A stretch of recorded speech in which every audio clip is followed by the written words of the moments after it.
حي على الصلاة.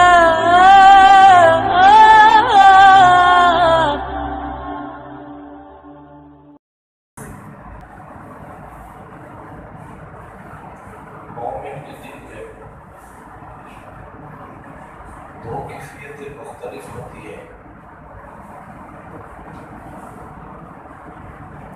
ہر ایمان والے کے دل کے اندر دو کیفیتیں ہوتی ہیں، لیکن ان دو کیفیتوں کے اندر کبھی ایک غالب ہو جاتا ہے، دوسرا کمزور ہو جاتا ہے، اور کبھی دوسرا غالب ہو جاتا ہے، پہلا والا کمزور ہو جاتا ہے. ایک کیفیت کا نام ہے خوف اور ایک کیفیت کا نام ہے امید. انسان جب اللہ رب العزت کی رحمتوں کی نظر دوڑاتا ہے تو انسان کو یہ امید لگ جاتی ہے کہ میرا خاتمہ اچھا ہوگا.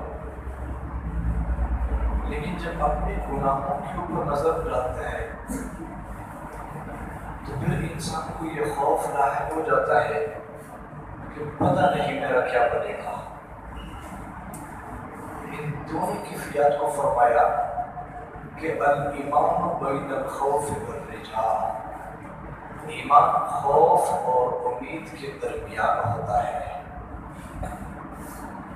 لیکن کس موقع پر انسان کے دل کے اندر خوف کی کیفیت غالب ہونی چاہیے اور کس موقع پر انسان کے دل کے اندر امید کی کیفیت غالب ہونی چاہیے، اس کے بارے میں امام غزالی رحمۃ اللہ فرماتے ہیں کہ اپنے بارے میں خوف کی کیفیت ہونی چاہیے، دوسروں کے بارے میں امید کی کیفیت ہونی چاہیے. جوانی کے عالم میں خوف کی کیفیت ہونی چاہیے، اس لیے کہ پھر جب خوف کی کیفیت غالب ہو تو اس کی وجہ سے انسان کا نفس مر جاتا ہے. اور بڑھاپے کے عالم میں امید کی کیفیت ہونی چاہیے، یعنی اللہ کی رحمت سے نا امید نہیں ہونا چاہیے. اور اسی طریقے سے جب خوشی کا موقع ملے تو خوشی کے عالم میں خوف کی کیفیت ہونی چاہیے اور غم کے حالت میں امید کی کیفیت ہونی چاہیے. یہ خوف کی ایک بہت بڑی نعمت ہے اللہ رب العزت کی طرف سے. اللہ رب العزت سے اس نعمت کو مانگنا چاہیے. جس انسان کو خوف کی یہ نعمت مل گئی اس کی زندگی میں نیکیاں کرنا آسان، گناہوں سے بچ جانا آسان ہو جاتا ہے. حافظ ابن قیم رحمۃ اللہ فرماتے ہیں کہ اے دوست، جب آپ کوئی گناہ کرنے لگے تو آپ اس بات کو نہ دیکھیں کہ یہ گناہ چھوٹا ہے یا بڑا، بلکہ اس ذات کی عظمت اور جلالت شان کو دیکھیں جس کی آپ نافرمانی کر رہے ہیں. جب ہم اس اصول کو اپنے سامنے رکھیں گے کہ گناہ چھوٹا ہے یا بڑا، اس کو نہ دیکھیں بلکہ جس ذات کی نافرمانی ہو رہی ہے ہم اس ذات کی عظمت اور جلالت شان کو دیکھیں. اس بات کو سمجھنے کے لیے آپ ایک واقعہ سن لیجیے.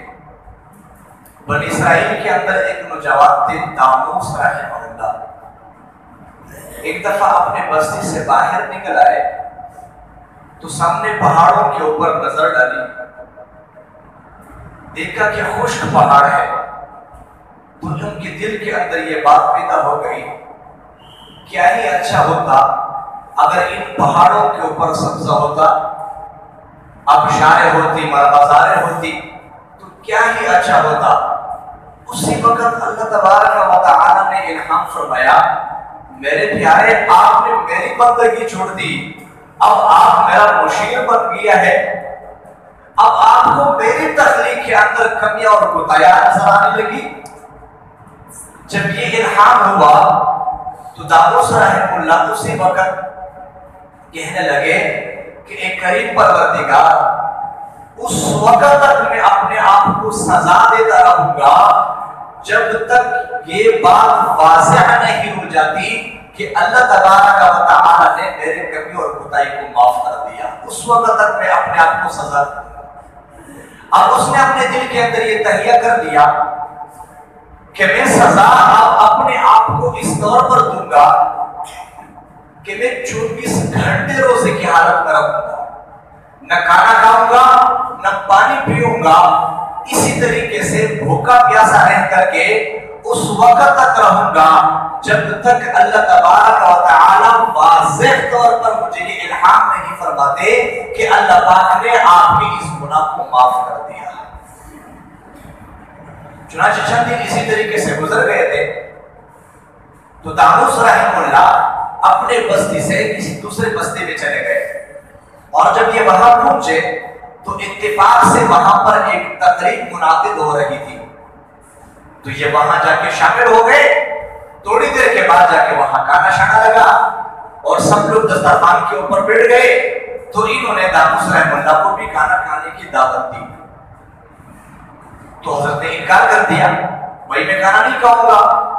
تو کچھ لوگ ہوتے ہیں پیچھے پڑ جاتے ہیں، بھائی کیا مسئلہ ہے، کیوں نہیں کھانا کھائیں گے؟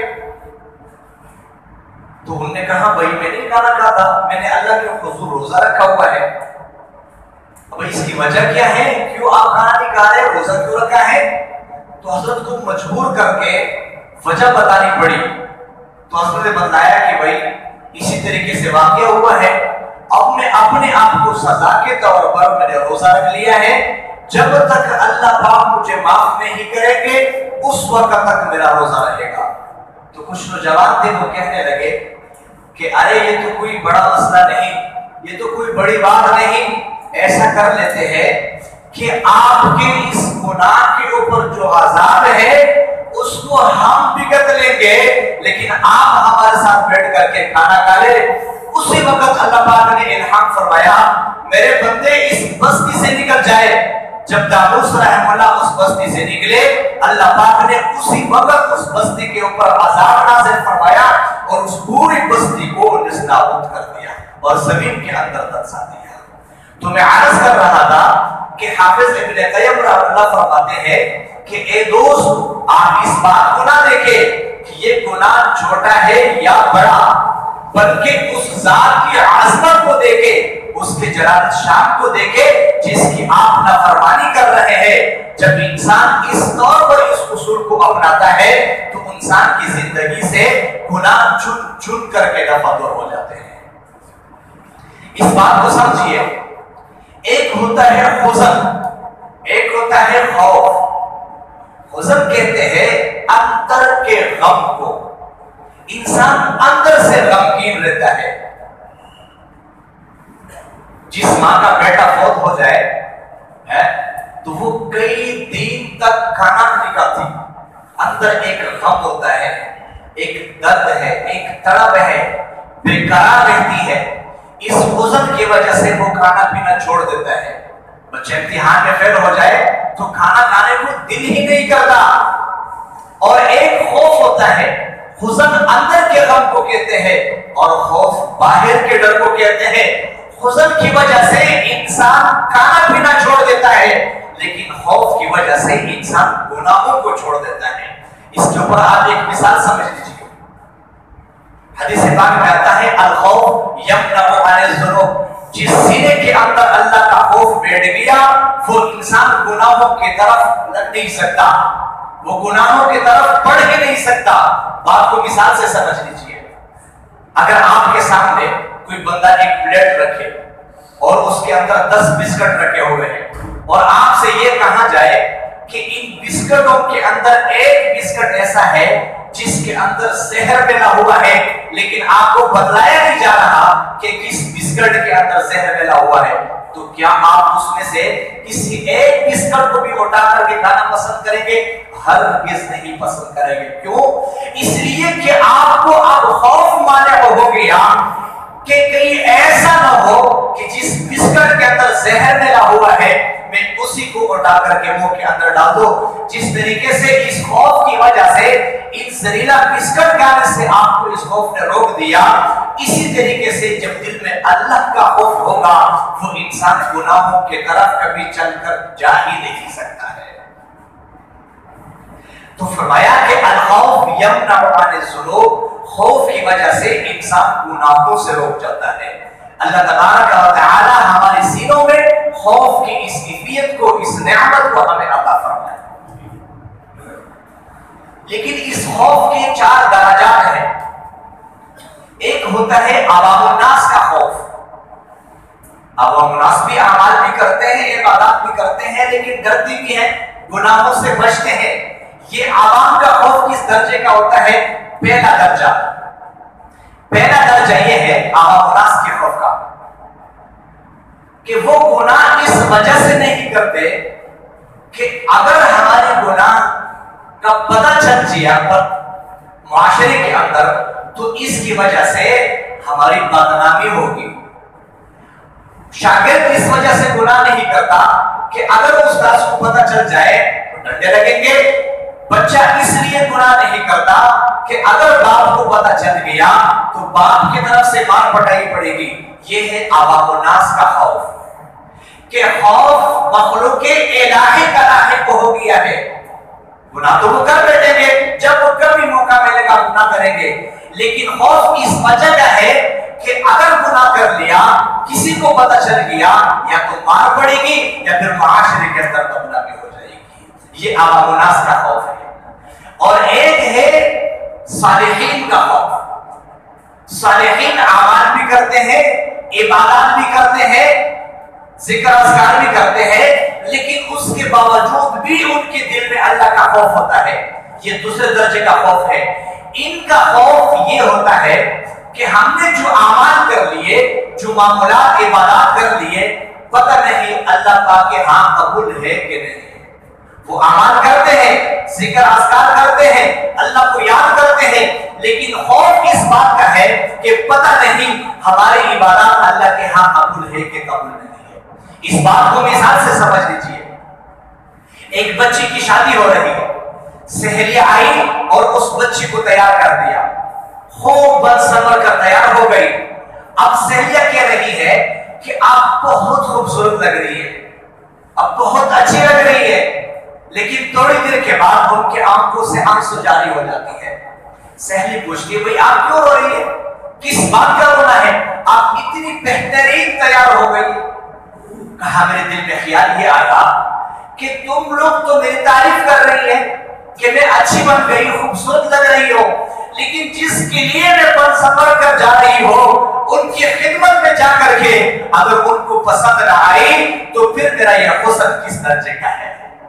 بالکل اسی طریقے سے صالحین کا خوف بھی اسی درجے کا ہے کہ وہ اعمال بھی کرتے ہیں، عبادات بھی کرتے ہیں، معمولات بھی کرتے ہیں، اللہ پاک کو راضی کرنے کی کوشش بھی کرتے ہیں، لیکن اس کے باوجود بھی ڈر رہے ہوتے ہیں کہ پتہ نہیں ہماری یہ عبادتیں، یہ ریاضتیں، مجاہدے اللہ کے ہاں قبول ہے کہ قبول نہیں ہے۔ تو ایک ہوا عوام الناس کا خوف اور ایک ہوا صالحین کا خوف، اور ایک اسے بڑھ کر درجہ ہے، اس کو کہتے ہیں عارفین کا خوف۔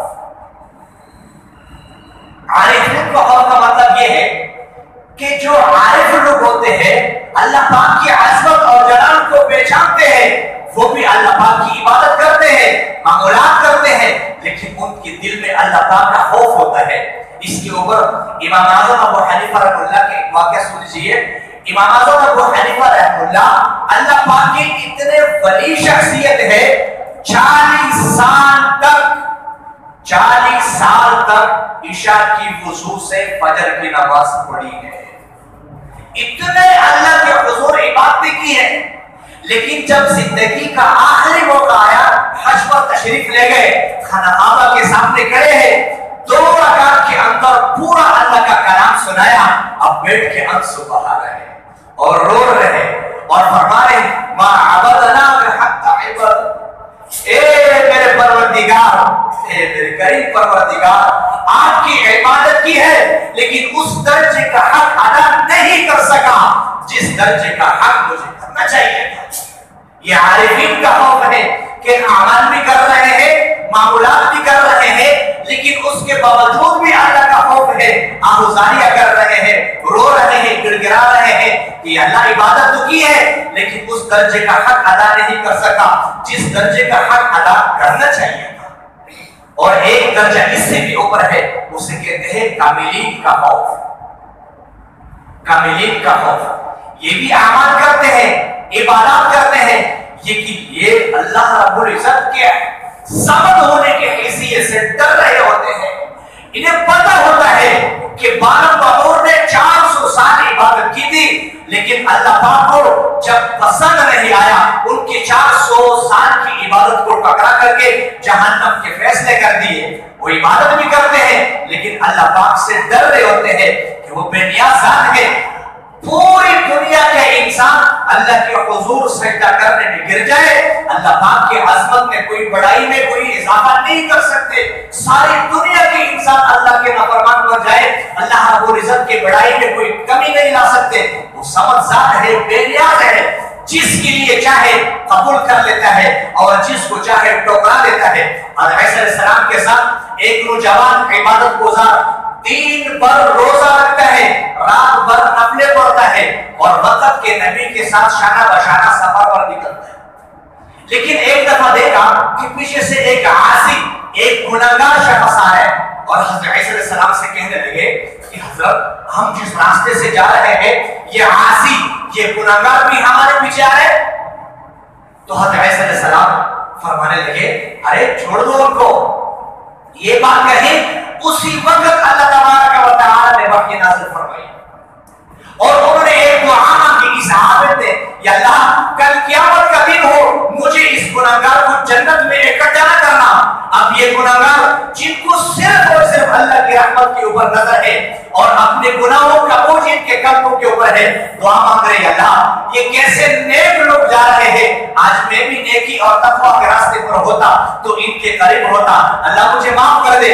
اللہ پاک نے وحی نازل فرمائی میرے پیارے پیغمبر، میں نے ان کی دعا بھی قبول کر دی، ان کی دعا بھی قبول کر دی، ان کی دعا قبول کر کے جنت کا فیصلہ کر دیا، ان کی دعا قبول کر کے جہنم کا فیصلہ کر دیا۔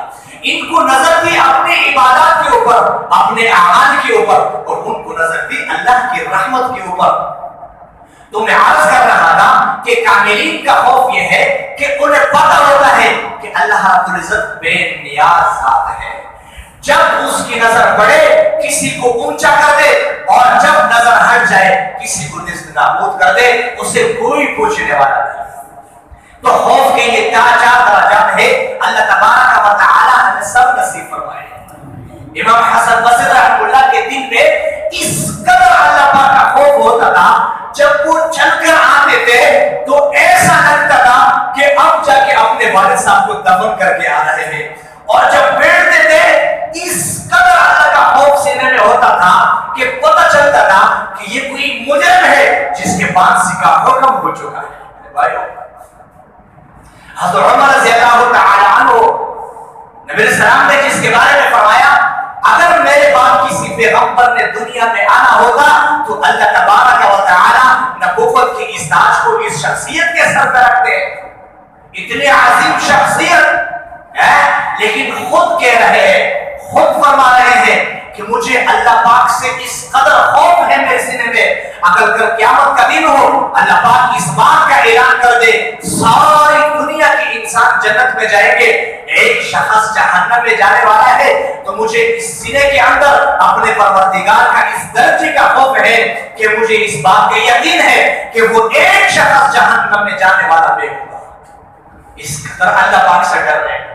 حضرت علی رضی اللہ تعالی عنہ، نبی علیہ السلام نے حضرت علی رضی اللہ تعالی عنہ کے ہاتھ کو ایسے پکڑ کر اور پھر اپنے سینے سے لگایا اور پھر فرمایا علی، جی یا رسول اللہ آپ کو پتہ ہے کہاں کیا؟ کہاں جنت میں آپ کا گھر میرا گھر یہ بالکل آمنے سامنے ہوں گے۔ اور پھر نبی علیہ السلام نے جنت کی خوشخبری سنا دی۔ یہ شخص حضرت علی معاویہ رضی اللہ تعالی عنہ نے ان کے ایک شاگرد سے زرار بن اوفا سے پوچھا بھائی حضرت علی رضی اللہ تعالی عنہ کے کچھ حالات سنا دیجئے، کچھ حالات سنا دیجئے۔ تو اب وہ عرض کرنے لگے کہ میں نے کوفہ کے اندر دیکھا ہے رات کی اندھیروں میں، ایک دن نہیں دو دن نہیں کئی دفعہ دیکھا ہے کوفہ کے اندر مسجد کے ایک کونے میں جب ساری دنیا سو چکی ہوتی تھی اس وقت اندھیرے کے اندر میں نے ایک شخص کو دیکھا ہوا ہے اور بارہا دیکھا ہوا ہے۔ اپنے دونوں ہاتھوں سے داڑھی کو پکڑا ہوتا تھا اور ایسے تڑپ دیتے جس طریقے سے کسی سانپ نے ڈسا ہوا ہے، اور پھر کہتے تھے اے کریم پروردگار عمل بہت توڑے ہیں، جانا میرے اکیلے نے ہے، سفر میرا بہت لمبا ہے، اللہ اگر آپ نے کرم کر دی، آپ نے مہربانی فرما دی تو یہ شخص پاس ہے، اور اگر آپ کی کرم کی نظر ہٹ گئی تو علی ہمیشہ کے لیے ہلاک ہو جائے گا۔ اللہ اکبر کبیرہ۔ جن کو جنت کی بشارتیں سنائی جا رہی ہے ان کی سینوں میں اس قدر اللہ رب العزت کا خوف ہے۔ تو میں عرض کر رہا تھا کہ خوف کی کیفیت اللہ پاک سے مانگنی چاہیے۔ یہ اللہ پاک کی اتنی بڑی نعمت ہے، جس انسان کو حاصل ہو جائے اس کی زندگی نیکیوں کے اوپر آ جاتی ہے، زندگی سے چن کر کے گناہ ختم ہو جاتے ہیں۔ اللہ تبارک و تعالی ہم سب کو کہے سنے پر عمل کی توفیق نصیب فرمائے۔ وآخر دعوانا